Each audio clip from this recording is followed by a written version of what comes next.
എപ്പോഴും രാവിലെ നമ്മൾ നേരത്തെ പെട്ടെന്ന് തയ്യാറാക്കി എടുക്കാൻ പറ്റുന്ന ഒരു വിഭവമായിരിക്കും നോക്കുന്ന. അപ്പം നമുക്കിന്ന് റവ കൊണ്ടുള്ള ഉപ്പുമാവ് തയ്യാറാക്കാം. അപ്പം അതിനായിട്ട് നമ്മുടെ റവ റോസ്റ്റഡ് റവയാണ്, പക്ഷെ എന്നാലും നമ്മൾ വീട്ടിൽ അതിനെ റോസ്റ്റ് ചെയ്തെടുക്കുന്നുണ്ട് കേട്ടോ.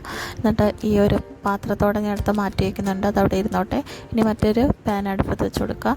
അപ്പോൾ ആ പാൻ ഒന്ന് ചൂടായി വരുന്ന സമയത്ത് നമുക്ക് ഉപ്പുമാവ് ഉണ്ടാക്കാൻ തുടങ്ങാം.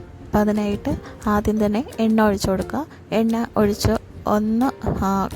ഒഴിച്ച് കഴിയുമ്പോൾ തന്നെ നമുക്കതിലേക്ക് ഇച്ചിരി നെയ്യ് ഒഴിച്ചു കൊടുക്കാം. നന്നായിട്ട് മെൽറ്റായി വരുമ്പോൾ അതിലേക്ക് കടുക്, പിന്നെ അതുപോലെ തന്നെ നമ്മുടെ ഉഴുന്ന് പരിപ്പും, പിന്നെ കാഷ്യൂനട്ട്, പിന്നെ നിങ്ങൾക്ക് മുന്തിരി ഇഷ്ടമാണെങ്കിൽ അതും കൂടെ ചേർത്ത് കൊടുക്കുക. അപ്പോൾ ഞാൻ ഇവിടെ കാഷ്യൂനട്ട് മാത്രമേ ചേർത്ത് കൊടുക്കുന്നുള്ളൂ.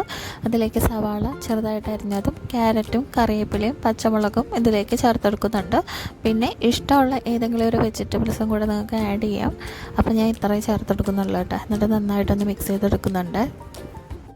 സവാള ഏകദേശം നന്നായിട്ടൊന്ന് വഴന്ന് വരുന്ന സമയത്ത് നമുക്കിതിലേക്ക് ആവശ്യത്തിനുള്ള വെള്ളം ചേർത്ത് കൊടുക്കാം. നോർമലായിട്ടുള്ള വെള്ളം തന്നെയാണ് ഞാൻ എടുത്തിരിക്കുന്നത്. അപ്പോൾ അത് നമ്മുടെ എടുത്തിരിക്കുന്ന ഉപ്പുമാവിൻ്റെ അളവനുസരിച്ച് വേണം നമ്മളിതിലേക്ക് വെള്ളം ചേർത്ത് കൊടുക്കാനായിട്ട്. എന്നിട്ട് ആവശ്യത്തിന് ഉപ്പും കൂടെ ചേർത്ത് കൊടുക്കണം കേട്ടോ. എന്നിട്ട് നന്നായിട്ടൊന്ന് മിക്സ് ചെയ്ത് കൊടുക്കാം. അതിലേക്ക് ഇച്ചിരി കുറച്ച് തേങ്ങയും കൂടെ ഒന്ന് ഇട്ട് കൊടുക്കുന്നുണ്ട്.